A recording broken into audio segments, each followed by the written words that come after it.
Hello, everyone. I hope you are doing well today. Welcome to episode 22 of Conversations with I Follow the Leader. How can you be racially responsible? Our special guest today is Rorri Geller-Mohamed. I am so excited for you all, if you have not yet, to meet her. She is an anti racism leadership and DEI coach, consultant, and speaker. She is a leader, which is a DEI consultant, and I follow the leader. She also is the founder of You Power Change, a licensed therapist, and the host of the Racially Responsible podcast. Her work focuses on helping white allies and accomplices and helping professionals navigate whiteness without supremacy, racial dynamics, and anti racism work in their personal and professional lives. I am so excited to have this conversation with you.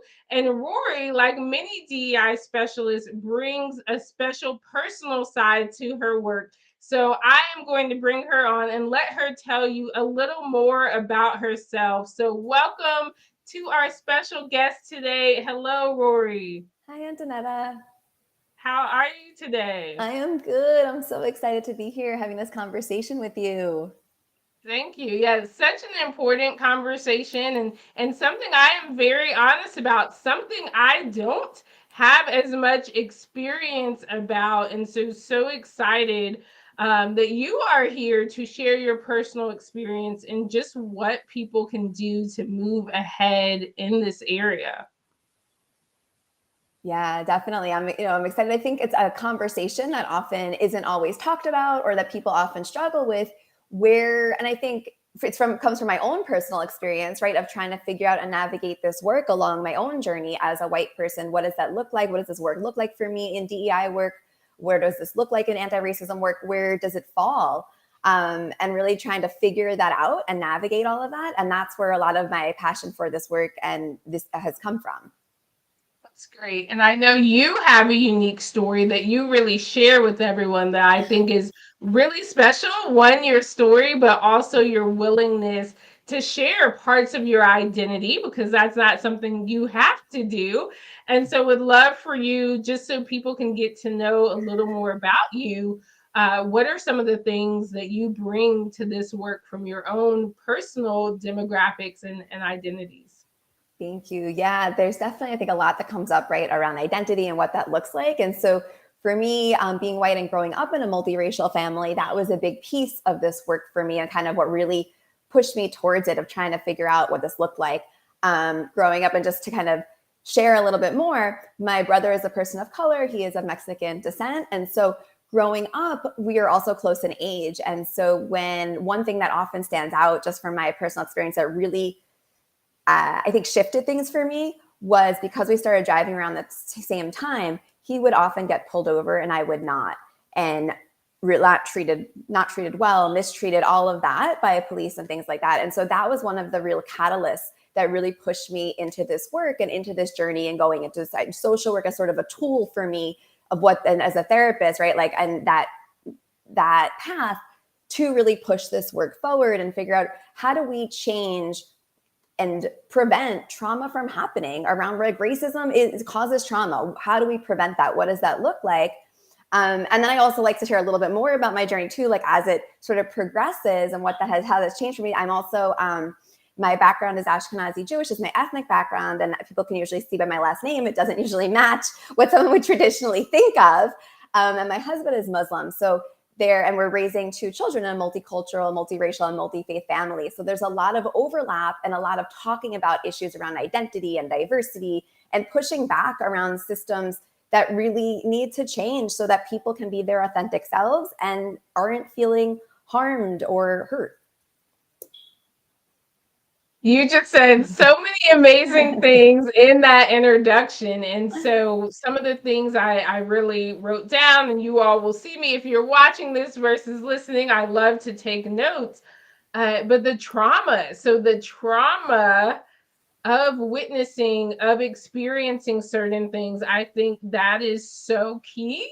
And something that I've been able to work with a lot of social workers, that social workers really bring that lens Yeah. of, one of Oprah's books, new books, is what happened to you versus like, why are you like this, is a Yeah. question she asks, is the what happened to you, what are the traumas and experiences you've had that shaped who you are. And I think, again, it's so special that you share this with us and that you have that experience. What I want to talk a little more about today is, what about those who don't have those unique experiences and have witnessed, right, how racism or other areas actually manifest personally through the lens of your brother? And I know you do so much great work around how people can truly become allies. Yeah. And I think a big piece of it is starting to look at like using an anti-racism lens, right? And a DEI lens in both our personal and professional lives, right? That we need it in both of those spaces because there often is overlap. A lot of times, when specifically for white people, we don't always have the experience, right? Often we're not seeing things through a racial lens of whiteness because we haven't necessarily, it's sort of a default often in our society. So we haven't had to put effort or intention to think about, well, how do I look at this in this sort of way? Or what's going on for me? How does my whiteness play out in this? Or what does that look like in the way I'm showing up in my personal life, professional life? Another big piece that comes up is that because we often live in communities that, even if that segregation historically has always been a part of it, and even if we are in communities where it's like urban areas where maybe there it is more multiracial, multicultural, we still often are separated around our social communities in separated areas. And so we often don't have close friendships, close connections, and this experience of working with people of different backgrounds. And so that's a big piece of it, is sort of this awareness. And so I think working on both our awareness aspect, which helps to build sort of this anti-racism lens, and then also really thinking about practices. What way does this show up in my own behavior? What way does this show up in my world, in my professional spaces, in my personal life, in my personality, the way I am showing up as a person? Thank you. That's so great. And a lot of people who are going to be watching and listening to this episode have done a lot of this work, and we may have some who have not. And so, Yes. can you define for us, what does it mean to you to be anti-racist? I think that's really important. Yeah, I think it means, pushing back against systems that are causing racial harm. But in order for us to identify, we have to be able to see that first and understand that. And sometimes we don't always see that. And I know a lot of times we feel, oh, shame or blame or confusion. And like, those are very common feelings, right, that white people have. And it's not that it's wrong. Like, there's nothing wrong with us as white people, right? The problem is that we have grown up in these systems where these things have existed. And so we were sort of socialized to not see things. And so we have to, when we're starting to hear or maybe see, how we have to start to see the things that maybe were not always in our view. And what happens often as a person goes through this process, where they sometimes go from sometimes what we describe as sort of this colorblind phase, and maybe very good intentions, right? They have they values, like, of course, they love everybody. Nobody wants to do harm. Nobody wants to hurt anybody's feelings. And so a lot of times people will say, oh, I don't see color. White people may say, I don't see color. And it's not to be hurtful or harmful, but what people don't often realize is that it is hurtful and harmful when you don't recognize aspects of people's identity and who they are and how beautiful they are. And so I think it's just sometimes paying additional attention to, how have I been impacted in my life? And sometimes it's asking yourself even questions like, what messages did I receive around issues of race growing up? What were the conversations I heard in my household or not heard? And sometimes it's seeing stuff that's sort of unseen.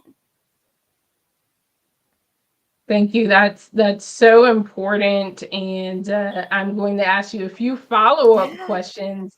I just want to reiterate the definition you said because I think it's very simple but very understandable. So, to be an anti-racist, you're pushing back against systems that cause racial harm.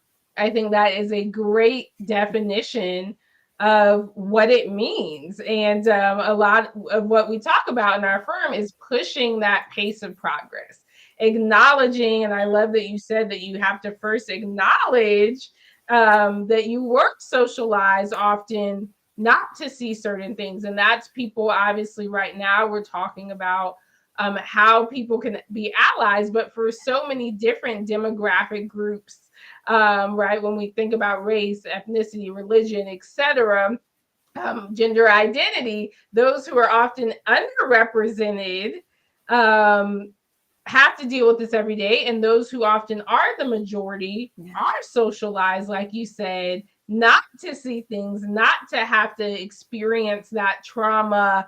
And often what we talk about, the code switching or what do I do? And so I know something that a lot of people don't understand is what you talked about the color blindness. And so definitely for me as a Black woman, right, that's very cringy when people say I don't see color, because we all see color, right? Right. Even children at a certain age now, they don't identify a color with good, bad, etc. That happens over time, and unfortunately pretty quickly, Yes. from what we've seen from the research. But we all right see that people are different shades and different colors. We all notice that. And so you said we need to have additional intention, and you gave the audience, this is one probably that people will need to watch and listen back, some questions they could prompt themselves with. And so, what can someone do if they haven't addressed this before? I know you have a special program. Can you tell us a little more about that and the process you take individuals through?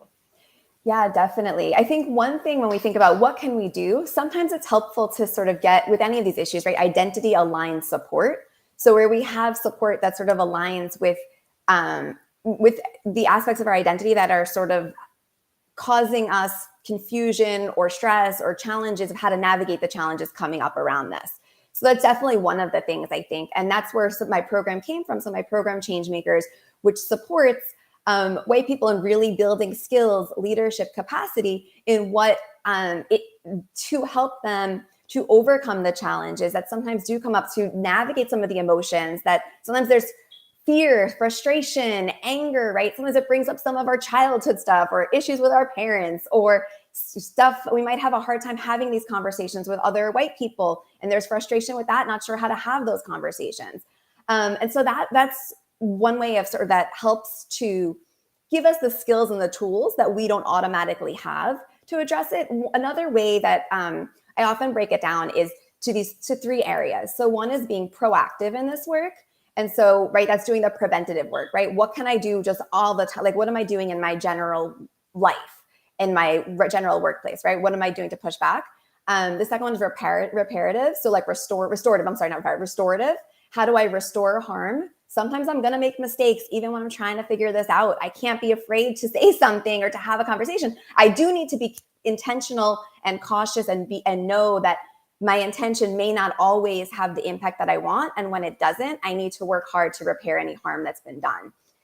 And that's a personal and historical, right? We can look at that on a bigger scale as well. And then the third one is transformative. How can we completely transform the way that things are, the way we're functioning, the way things are happening, so that these harms are not happening anymore?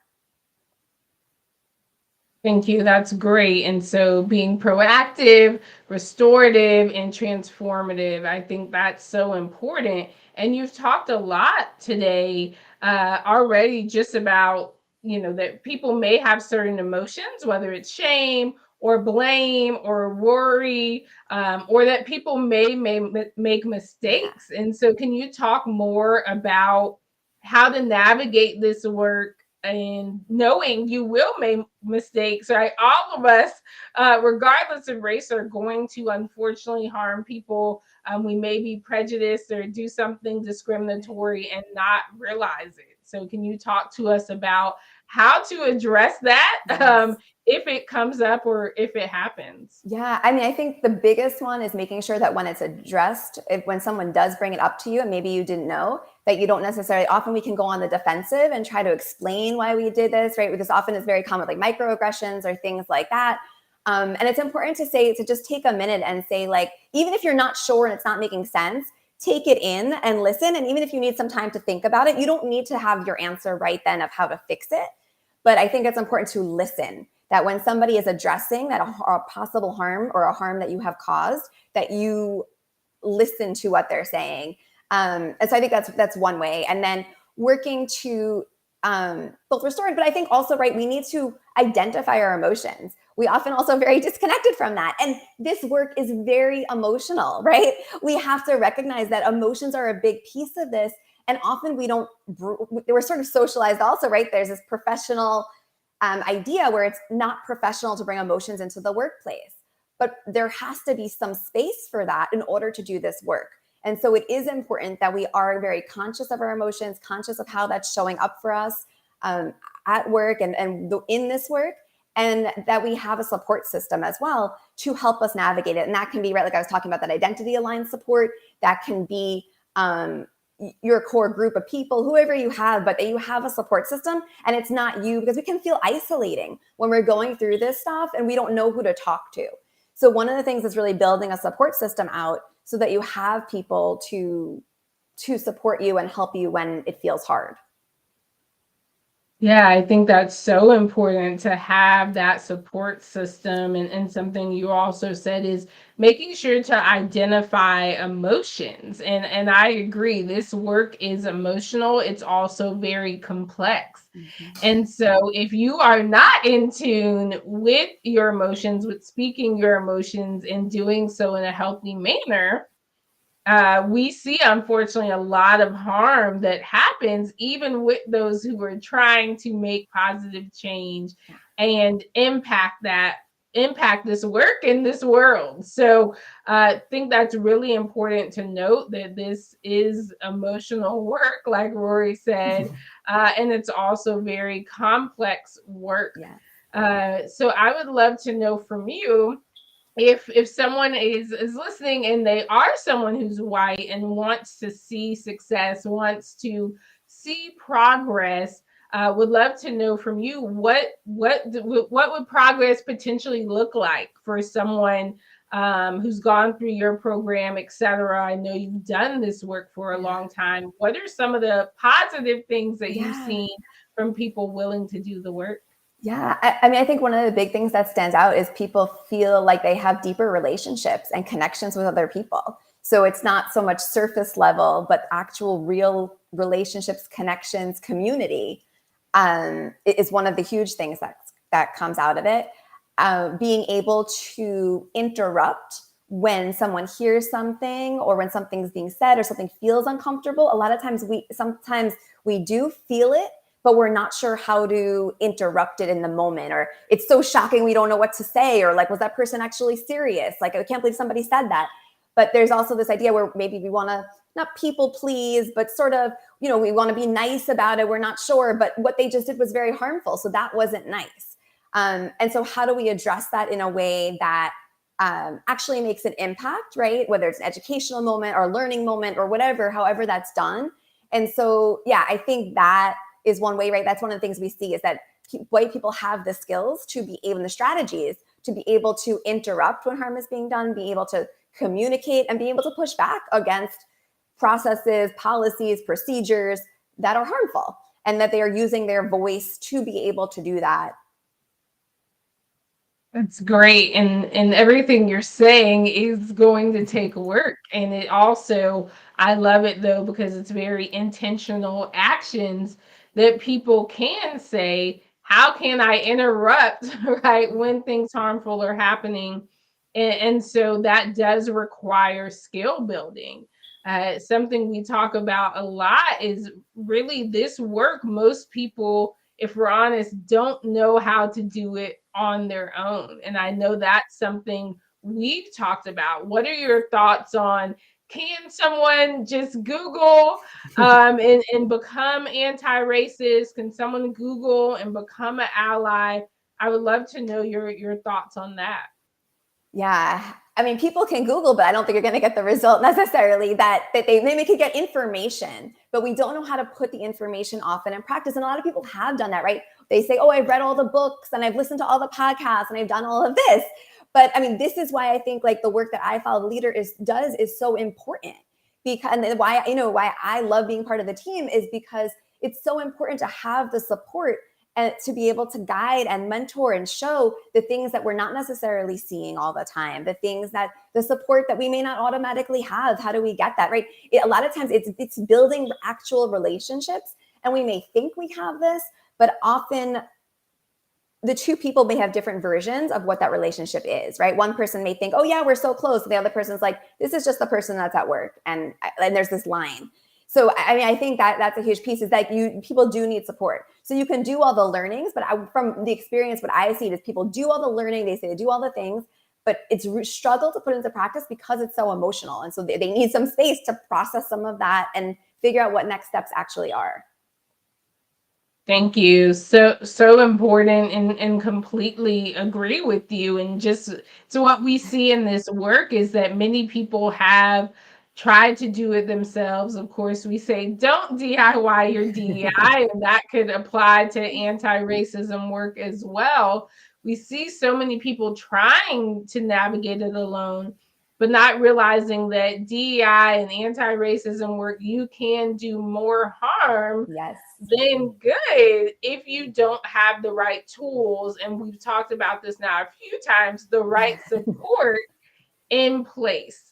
And I think that's a place where people are thinking of this more as, okay, we can do DEI ourselves, and not realizing how complex the work is. But if we think about people, it makes sense that this Right. work is complex. I know you are a licensed social worker. How does the anti-racism work and Yeah. the social work background, how do they help you in this work?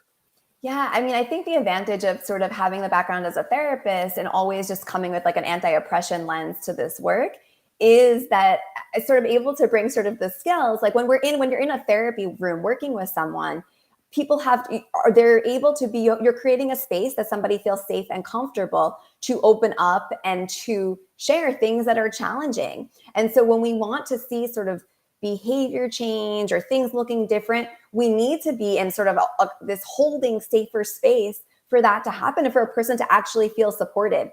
And so it's a similar, obviously it's not the same as therapy, but you're replicating a similar space of safety / challenge where people are able to have a support. Like one of the words I like too is sort of this loving accountability in a way too, right? Providing it in a way, providing support in a way where you're actually making real change, you're making an impact, but you're doing it in a way where people's emotions are being acknowledged and validated, and people are understanding where it's coming from in the process.